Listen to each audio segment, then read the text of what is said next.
At sa mga oras po ito, live po nating makakasama dito po sa studio ang dati pong Defense Secretary Norberto Gonzales. Sir, good morning. Welcome back muli dito sa Pulso ng Bayan. Good morning. Good morning. Opo. Sir, pag-uusapan po natin itong nagpapatuloy na tensyon dyan po sa Middle East. Ano ho ba ang inyong pananaw dito sa sigalot na yan, dyan sa gitnang silangan? Abay, medyo mas malubha yan, ano? Nakaranas tayo ng ganyang tensyon sa Middle East. Pero palagay ko ito ang pinakamalubha. Kaya medyo nakakapagtaka dahil dapat yan, bago pa magsimula ang bombahan pinaghahandaan na sana. No? Pero wala tayong nadinig na paghahanda dyan, kaya medyo nakakalungkot yan. Opo. At gaano ba kalaki ang posibleng epekto po nitong tensyon dyan sa Middle East, sa seguridad at sa ekonomiya natin dito sa ating bansa? Ay, nararamdaman na yung effect sa ekonomiya natin, ano? Dahil talaga naman pagka ang ginalaw mo ay presyo ng langis, malaki agad ang epekto niyan sa atin dito, no? Kaya problemang malaki yan. Tapos yung mga bansa pa na mukhang kadamay dito sa kaguluhan, yan ang sentro ng pinupuntahan ng ating mga kababayan. Kaya yung seguridad nila, tapos yung stability ng kanilang paghahanap buhay ay epektado, may epektong malaki sa kanila yan. Kaya seryoso yan. Dapat yan pinaghandaan at dapat ngayon, kung pwede sana, kahit huli na, ay kumilos na ng mabuti ang gobyerno natin. Oo, so baga, possible na ma-repatriate at mailigtas yung mga kababayang gustong talagang lumabas o umalis dyan sa mga bansang apektado nga nitong tensyon na yan? Well, yung repatriation ay masyadong seryoso na yan, no? Kasi alam mo, milyon ang ating mga kababayan dyan. Hindi biro na isipin mo na iuwi natin sila ngayon. Kasi in the first place, baka hindi sila kayang i-absorb ng ekonomiya natin dito sa Pilipinas. Ang maganda dyan, ihanap sila ng mga medyo lugar na medyo safe sila, no? Noong mga kapanahon na namin, yun ang ginawa namin. Nakipag-usap tayo sa mga kapitbahay na bansa upang mailipat yung ating mga kababayan. Ang tinitingnan natin doon, hindi lang seguridad, kundi yung kahit papaano magkatrabaho ng tuloy-tuloy. Sa kahandaan po ng Pilipinas, ano ba yung assessment nakikita po ninyo? Sapat ho ba yung ginagawang preparations din ng gobyerno natin patungkol nga sa issue na yan? Ay ako tinitignan ko dyan kasi kung talaga seryoso, ang unang ginawa dapat ng ating pamahalaan, pagpadala ng isang responsable at may sapat na authority na galing dito sa Maynila, representing the Office of the President, napupunta doon sa lugar mismo ng gulo. Iba yung nahandun ka at kasama kang tinitignan ko ano ang mga dapat gawin. No? Noong panahon namin, pinadala namin si General Simato. Doon siya sa area na may gulo at napakaganda ng epekto, no? Kasi day by day, meron kang direct assessment na hindi ka dumadaan sa second, third sources. Yun ang pinaka-importante at bibigyan dapat siya ng sapat na authority para gumawa ng spot decisions doon sa area. Yun ang una dapat na ginawa. Nagpadala ng responsible. Di ba meron na tayong departamento para sa OFW? Dapat yung secretary natin doon nahandura sa Middle East. Yan dyan po kasi nagkakaroon ng issue ngayon, yung patungkol nga sa pag-rescue doon sa ilan nga sa mga OFW po natin na secretary. Dahil magkaiba po yung pananaw ng Vice Presidente at ng Malacanang. Ang sabi ng Malacanang, ng PBBM mismo, sa ngayon talaga ay hindi po pwede pa. Baga, wala pang magagawa dahil nga nagkaroon po ng parang walang flights doon sa lugar na kung saan apektado po talaga. At kay Vice Presidente naman ay possible dahil nung panahon ng pandemya, nung siya pa ay nangunguna nga sa pagligtas sa ilang mga Dabawenyo, nagkuha nila at nagawa nila ng paraan para mailigtas. Ano ba yung pananaw hinggil nga po dito sa dalawang magkaibang pananaw ng obserbasyon po or hakbang na ginagawa po ng gobyerno po natin? Ang masasabi ko lang, hindi natin pwedeng sabihin na hindi pwede. Yung mga, alam mo, gobyerno ka at recognize ka as a state ng ibang bansa. Kaya sabi ko nga, magpadala tayo ng isang responsible na official na doon mismo magsimula siyang maggawa ng mga pagpaplano na nakadugtong dito sa atin sa Manila. May sapat siyang authority. Ay makakakuha siya ng tulong doon on the level of governments. Kaya sasabihin na walang flight, hindi totoong walang flight na pwedeng makarating kung saan may kaguluhan. Ay yung repatriation, siguro pag-uusapan din natin ng seryoso yan. Dahil yung pag-uwi ay isa yan sa hindi mo kayang isipin. Kasi kung magpapauwi ka ng 500, ay 10,000 yung humihiling. Paano? Walang baliwala yan. Ano? Kaya tingnan natin mabuti ang extent ng problema.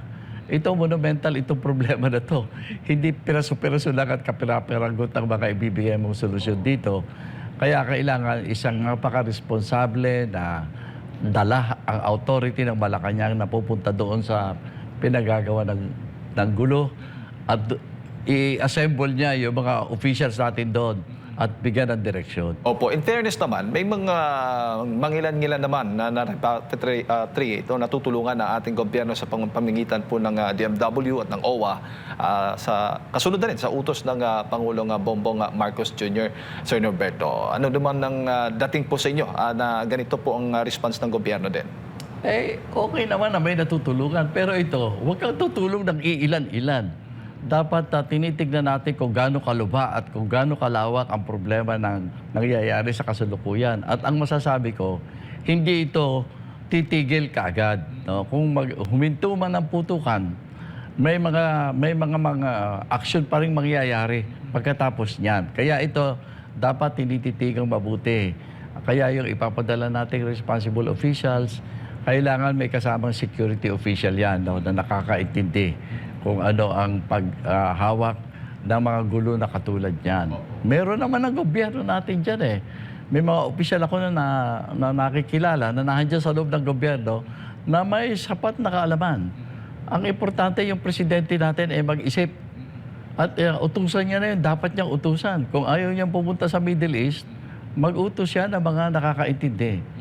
Panahon yan, hindi yung ginagawa pa natin excuse yung hindi tayo makakalipad doon at walang flight na pwede. Hindi totoo yan. Sinasabi ko na derechahan. Hindi totoo na hindi tayo pwedeng magpadala ng eroplano o sumakay sa mga eroplano na nandoon. Hindi totoo yan. Opo. At isa pang issue, Secretary, doon po sa pamimigay ng ayuda. Dahil dyan po sa Bahrain, isang employee po, although ito ay pinarecall na ng DMW, ay nagalit po yung ilan nga sa mga OFW doon matapos sabihin ng isang empleyado ng Migrant Workers Office na wala nang ayuda, wala nang ayuda mula po sa Pilipinas. Kaya nagkaroon po ng parang tensyon doon.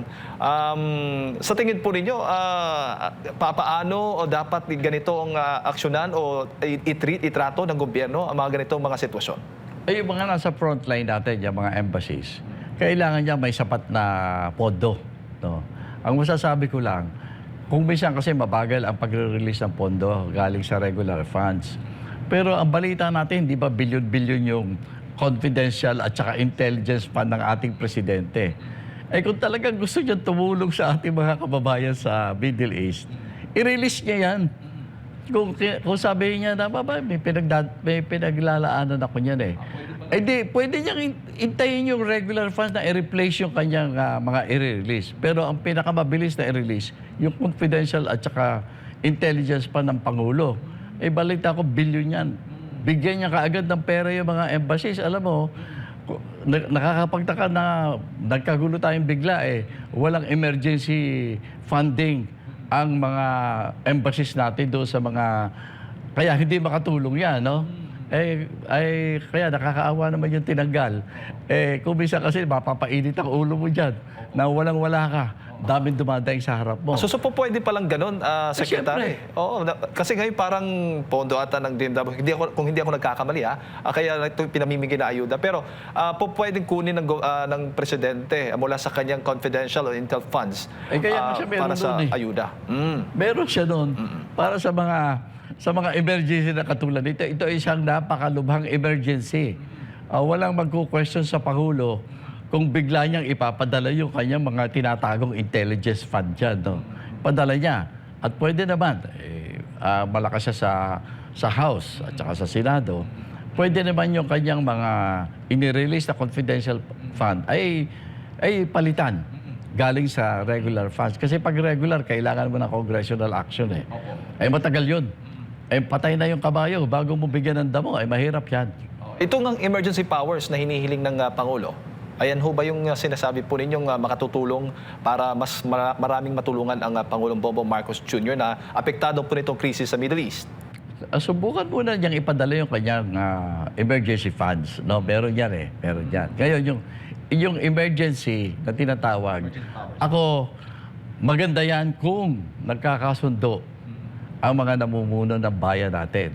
Kaya kung titignan natin, milagro to, no? Pero palagay ko, yung mga kung talagang ang iniintindi ay ang lagay ng ating mga kababayan, pwede namang mag-uusap ang presidente at saka vice-presidente na hindi nangangahulugan na magkaibigan na sila. Hindi nangangahulugan na nagkasundo na. Hindi nangangahulugan na may mga deals na ginagawa sila.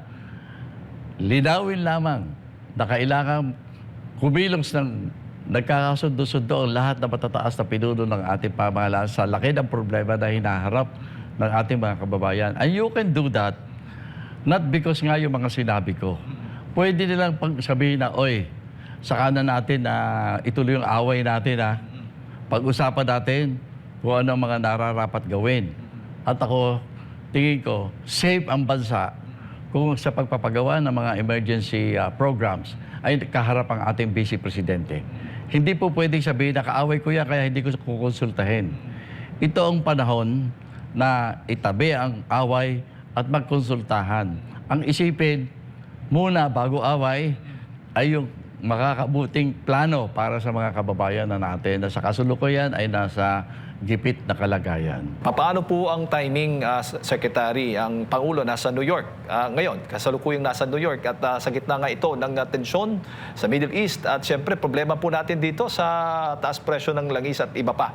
Ano ho ba ang masasabi po ninyo? Napapanahon ho ba? Timing tama ho ba? Reasonable? Katagap-tagap ho ba sa inyo itong ginawa po niyang pagbiyahe dyan sa Amerika? Hindi ko nga maintindihan yun eh. Kasi kung nauunawaan ng Pangulo natin ang kagipitan ng ating mga kababayan sa Middle East, ay dapat kung talagang gusto niya magbiyahe, pumunta siya sa Middle East, hindi sa Amerika. Kung titignan mo ang nangyayari sa mga leader ng mga iba't ibang bansa, kapag nagkaroon ng kaguluhan o kagipitan o problema ang bansa, kahit nasa kalagitnaan ng mga importanteng meeting sa abroad, umuuwi agad yan. Hindi umaalis, umuuwi. Kaya hindi ko alam kung gaano ka seryoso ang lihim na misyon ng ating Pangulo. Bakit pumunta sa Estados Unidos? Wala namang sinasabi eh. Yung sasabing magsasalita sa UN, kaya-kayang i-postpone yun. Wala namang maraming nakikinig doon eh. Sabi pa nga ng ilang ekonomista po, pwedeng mag-Zoom? Oo, ako nakaranas ako ng mga ganun na UN meetings. Walang yan eh. Camera lang ang tumitingin sa iyo dyan. Walang audience yan. Kaya sa tingin ko, ang Pangulo, kahit hindi, kung ayaw niya, kung nandiyan pa siya, dapat umuwi na siya kaagad. Opo. Sir Norberto, bago ko po ipasa kay Partner Admar, sa tingin po ninyo, may mga benepisyo po tayo matatanggap after some visit ng Pangulo dyan po sa Amerika sa kasalukuyan nating problema ngayon? Sa ngayon kasi, tama na yung mga pangako. Pagka ganyan, pangako muna yan. Matagal yan bago dumating. Karaniwan dumadating yan pagkatapos, wala na, hindi na kailangan. Sir Norberto, magandang umaga po. No? Parang nakinig ata ang Pangulo sa iginiit ng pangalawang Pangulo dahil, Pangulong Sara Duterte, dahil meron na siyang chinarter na flight ngayon na batay sa kanyang recent na pronouncement, 2 chartered flight daw. Pero ito'y after na nung kaliwat kanan niyang paggigiit nitong Pangalawang Pangulo na madali lang yan. In fact, ang pinagbasihan naman ng dating Pangulo, ng Pangalawang Pangulo ay yung mga past experiences and at the same time, marami ng mga bansa po na meron din mga citizen doon na kanya-kanyang hakot na ng kanilang mga citizen. ay tignan natin mabuti. Kung dalawang chartered flights yan, ilan ang laman ng isang eroplano? Palagay mo na 500, di 1,000 Pilipino lang yan. Daan-daan libo yung tao natin doon eh. Kaya tingin ko pag-isipan nilang mabuti ang pagkuha ng mga eroplano. Ilang flights ang kailanganin mo kung talagang gusto mo ilipat. At pagdating dito sa atin, ano ang dadatnan nilang kabuhayan? Yan ay pinag-aaralan, no? Maganda yung ginagawa ni Vice President kasi baka natatauhan na yung ating Pangulo. Kasi Vice President siyang nagsasalita eh. Ako nga binubungkahi ko, itsapuera muna ang away at mag-usap sila. Kasi kung nahandyan ang Vice Presidente sa pagpupulong, kaya ako pinipilit ko sana kung emergency discussion sa pag-uusapan para sa pagpaplano, dapat talaga nahandyan yung Vice Presidente. Yan ang mga authorized representative ng taong bayan eh. Pag magkasama na nahandyan yan, kahit medyo may samaan ng loob yan, ay lahat yan ay gising sa pagpaplano. Kasi, nandiyan si Vice President. Kailangan, medyo listo yan, no? And vice versa. Importante ngayon na gising at nag-iisip ng gusto ang mga mataas nating mga pinuno.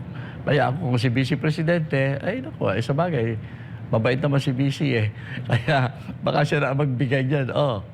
Wala muna tayong away ah. Yan ay importante sa tingin ko.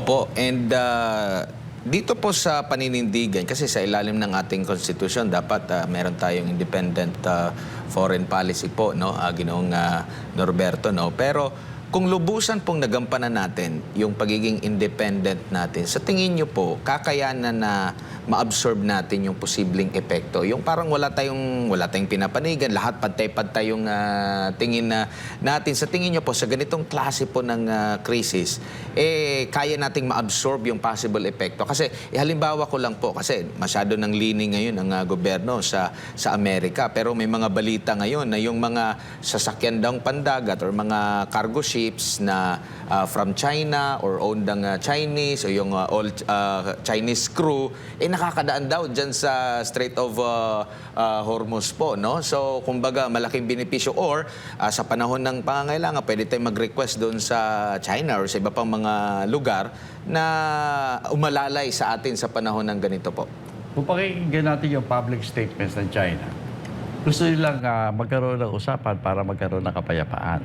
So, makikita natin ang attitude ng China ay hanggat maaari itigil ang gulo para huwag masyadong masaktan ang daigdig. So, yan, at least solve mo na yung problema sa China. Ang attitude niya, parang gusto niya, peace. Ang may papayo ko dyan, dapat ang China, gagawin naman yata mag-uusap ang China at United States soon para tungkol sa kapayapaan. Yun naman pagdaan sa Strait of Hormuz. Alam nyo, meron tayong magandang relasyon sa Iran. Hindi totoo na wala tayong relasyon dyan. Yung mga kapwa natin, mga Muslim sa Mindanao, pwede sila magpadala ng delegasyon nila sa Iran at makapag-usap ng people to people. No? Meron tayong mga access dyan. Tama yung sinasabi mo. Ang kailangan intindihin natin ngayon ay ang ating national interest.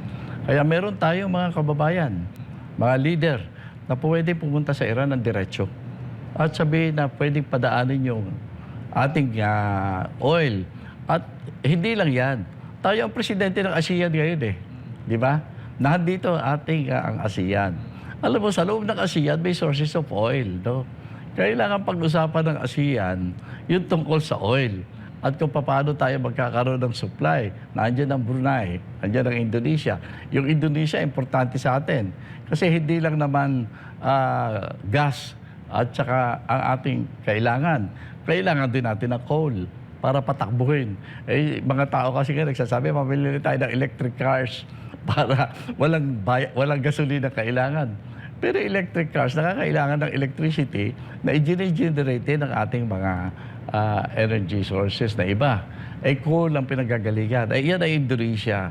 Kaya tingin ko, nandito tayo ang Pangulo ng ASEAN. Kailangan tumawag ng meeting tungkol sa nangyayaring kaguluhan at kung ano gagawin natin as a group, no? As a body, kung paano tayo makikipag-usap sa China. Mas maganda, ASEAN na makikipag-usap dyan. paano tayo makikialam ng konti sa ginagawa ng United States tungkol sa gera. Things like this can be done. Malaking opportunity na tayo ang may hawak ng ASEAN meetings ngayon. Ilagay natin sa agenda yan. Opo, at dito nga, kaya nga na-open ko yan kasi may negative effect ba kapag mayroon ka lang isang pinapanigan na bansa na hindi naman sumasang-ayon doon sa ibang mga bansa na pwede mo sanang hingan ng tulong? Bakit ka makikinig doon? May sarili kang national interest, no? Ang mundo ngayon ay nagbabago. Ang mga alignments ay nagbabago. Ngayon, ito panahon para ang ating sariling bansa ay tumingin kung ano ang alignments na higit na makabubuti sa atin, no?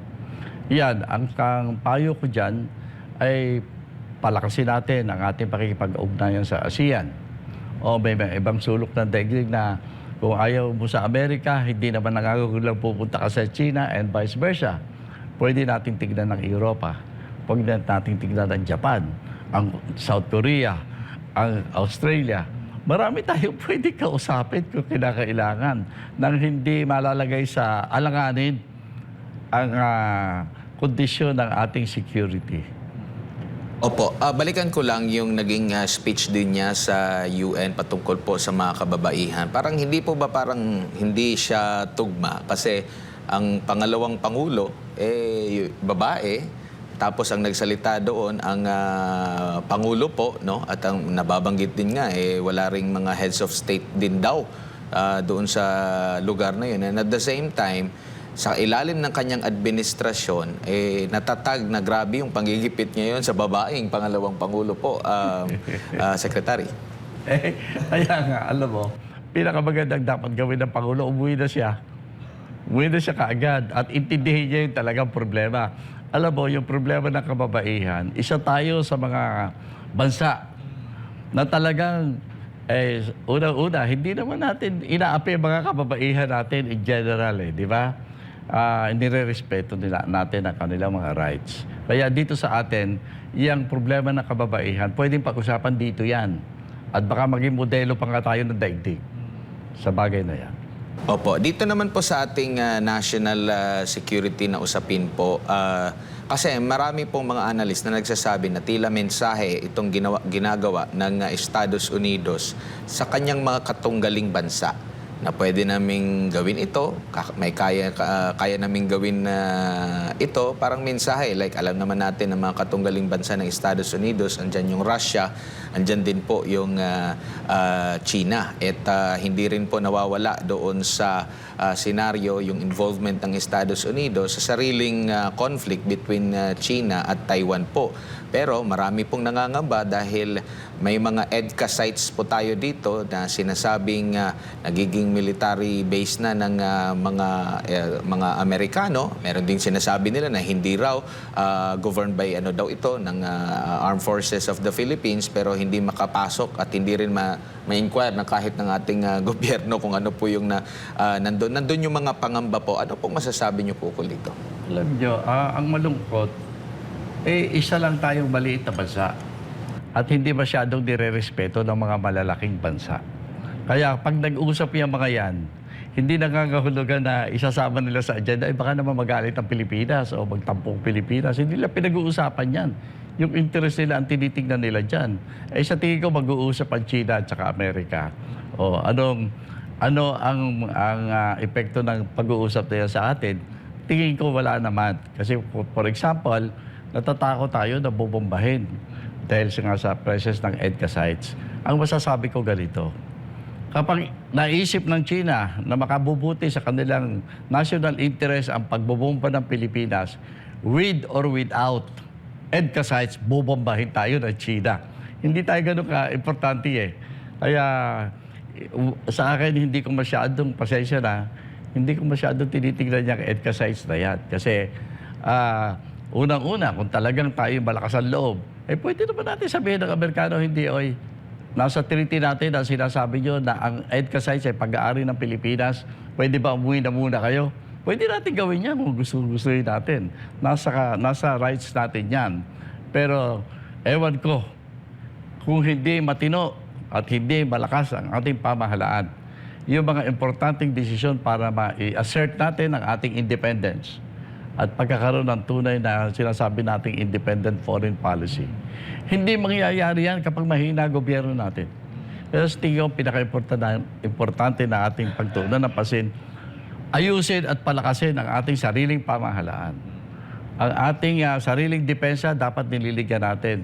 Napakahirap sa lahat yung sitwasyon natin ngayon. Yung sinasabi mo na nag-away ang China at Amerika, baka masabi tayo dyan. Eh talagang masasabi tayo eh. Eh kasi pag tinignan mo ang ating preparasyon, eh napakakuan tayo eh. Ang ginagawa nating depensa yung maghintay ng tulong ng Amerikano. Wala tayong ginagawang paghahanda na para ipakita na kahit papaano, kahit kaliit, gaano kahirap ang bansang Pilipinas, mayroong paghahanda na ginagawa kung sakasakalit sila'y makitang nag-iisa na lang sa mundo at kailangan ipagtanggol ang ating sovereignty. Eh, wala tayong ganun eh. Dapat gawin natin yan. Opo, dito naman po sa stand ng Pilipinas, needed ba na maglabas din ng pahayag ang Pilipinas in support na matigil na ang giyera dyan po sa gitnang silangan o dahil masyado tayong kaalyado ng Estados Unidos, hirap sa gobyerno natin na ganun yung magiging statement po. In fact, ang G7, yung mga mayayamang mga bansa, talagang pati sila nagkakaroon na rin ng mga pagpupulong para nga po dito maibsan yung epekto. In fact, sa Amerika, nagtanong ako doon na secretary, tumaas na rin po yung presyo ng kanilang produktong petrolyo po doon mismo. So kumbaga, napaka-massive ng epekto nitong krisis dyan sa gitnang silangan po. Ay talagang malaki. Kaya nga sabi ko, samantalahin natin na ang ASEAN sa ngayon ay hawak ng Pilipinas ang pagkapangulo dyan. No? Maiaayos natin ang agenda ng ASEAN kasi may pwede nating sabihin dyan. Ang importante, yung sinasabi mo tungkol sa kapayapaan dito sa area natin, iyan ang number one na dapat i-priority natin na sana ang giyera hindi makarating sa ating region. Kasi pag dumating sa region natin yan, isa sa mga pinakawawang bansa pag nangyari yan ay ang Pilipinas. Opo. Dito naman po sa Secretary, yung epekto nito sa atin pong ekonomiya. So pag mga ganitong mga panahon, mas lalong walang hindi kumbaga parang yung pagkakahimok ng mga investor na mamuhunan, parang negative na yan, lalo na sa ating bansa. Pero even before pa, nitong krisis sa gitnang silangan, ganyan na po yung senaryo. How much more ngayon po sa panahon na ito ng krisis? Ay talagang walang pupunta dito sa Pilipinas ngayon. At saka, alam mo, pati nga yung ating constitution pag tinitignan mo, ay basahin pa lang ng mga investor dito yung nasa constitution natin tungkol sa mga investor, ay hindi na papasok sa Pilipinas. No? Maraming pagbabago tayong dapat gawin dito sa liderato ng ating gobyerno dahil hindi tinutuunan ng pansin yung mga importante O tingnan mo mga pinagtatalunan natin ngayon, di ba? Hindi ko na iisa-isahin, baka humaba pa. No? Pero ang pinakaugat ng hindi natin pagiging handa para matugunan ang mga problemang hinaharap ng mundo at hinaharap natin ay yung meron tayong maling pamahalaan. Hindi tama yung hindi tugma sa problema ng mundo at ng ating sariling bayan ang klase ng pamumuno na umiiral dito sa bayan natin ngayon. Opo, huli na lang sigurong na topic patungkol pa rin po sa ekonomiya kasi ang utang natin nasa 18.17 trillion pesos na po. Posibleng tumaas pa yan, lalo na ngayong panahon po ng krisis. Tapos andyan din yung mga panawagan na tanggalin yung excise tax sa langis. At sabi naman ng Department of Finance, isang pagdinig dyan po sa Kamara, nasa at least 136 billion pesos daw po ang posibleng mawala o kita o di kaya hindi na manakaw ng mga tiwali sa gobyerno po. 136 billion po yan. Kung mag-uumpisa ng Mayo ang paglilift po ng excise tax po, meron nandyan pa yung issue ng corruption po, Ginoong Norberto. Sir, paano po kaya natin, lalo na sa ating mga kababayan, ito yung kanyang kinakarap, daang-daang bilyong piso, utang natin, trilyon-trilyong piso, pero hindi nila ramdam yung mismong serbisyo ng gobyerno kasi pasan-pasan nila yung excise tax nga na pagtatanggal, yun sana yung isa sa mga makakatulong, pero hanggang ngayon hindi pa naibibigay rin. Ako, alam mo, masasabi ko, kunyari yung excess tax, yan ay mga existing regulasyon o sistema sa taxation ng ating bansa. Ang masasabi ko dyan, yung mga permanente ng arrangement, wag na muna natin galawin. No? Tingnan natin, ano ba talaga ang objective natin? Bakit gusto natin tagalin ng excise tax? Gusto natin maging affordable yung fuel requirement ng ating transport industry, for example. No? Edi subsidize na muna natin temporarily, the next 6 months. No? Lagyan natin ng mga ganun. Para hindi naman matinag yung permanenteng mga arrangements. No? Gumawa tayo ng mga arrangements na hanggat may problema sa kasalukuyan. So ako tingin ko, kaya-kaya naman gawa ng paraan. Kung ano-ano nga mga ayuda, kung ano-ano mga pinabibigay natin sa bayan natin, na ang intensyon lang ay magpabago sa politika. Tingnan natin yung mga tunay na solusyon. So, tingin ko, kung kinakailangan i-subsidize natin ang ating fuel in the meantime, at the height of the crisis, mas gusto ko makita yun. Opo. Siguro, Secretary, huling mensahe na lamang at saka may isa pang katanungan din mula sa akin. Ito bang giyera dyan po sa Middle East sa pagitan ng UN, Israel versus Iran ay tatagal pa? Ang intindihin natin ito, ang kaguluhan at ang epekto ng kaguluhan at pagpapatuloy ng kaguluhan ay mahaba. Kung sakali tumigil na ang Amerika, umatras, ang Israel naman alam mo naman, hindi napipigil yan. So tingin ko, yung aktual na bombahan, pwedeng mas maiksi. Pero yung nakikita ko sa karakter ng kultura ng Iran, hindi titigil yan. Hindi titigil yan. Kaya anong mangyayari? Maaaring hindi na large scale na bakbakan, pero yung terrorist aspect, hahaba yan. No? Alalahanin natin na hindi simpleng bansa ang Iran. Alam mo, napakalalim ng sibilisasyon yan. Hindi papayag yan na inapi Kailangan ibangon nila yung nangyaring pag-aapi sa kanila. Tapos namatay pa yung Supreme Leader. Mahaba yan. Mahaba. Po, mensahe po ninyo para sa ating mga kababayan, Sir Norberto. Mga kababayan, ay malungkot kong sabihin na nagkaroon tayo ng isang pamahalaan na hindi yata masyadong iniintindi talaga ang ating ikabubuti at ang ikaligtasan natin. Kaya tayo na mismo ay mag-isip-isip at maghanda. Hindi totoo na kung kailangan palitan ng pamahalaan ay makakadagdag ng problema. Kung gagawin natin ang mabilisan yan, the better. Kung mas mapalitan natin ng isang magandang pamahalaan ang ating bayan, madali lang yan. Mabilis lang yan. Gawin na natin. Salamat. Alright, maraming salamat, Secretary, sa inyo po oras at sa pagbibigay po niyo ng impormasyon. Mga kababayan, si Ginoong Norberto Gonzales, dati pong Defense Secretary ating pong nakasama, napakinggan, kaugnay nga po dito sa epekto ng tensyon dyan po sa Middle East at sa marami pang mga isyu ating natalakay ngayong umaga.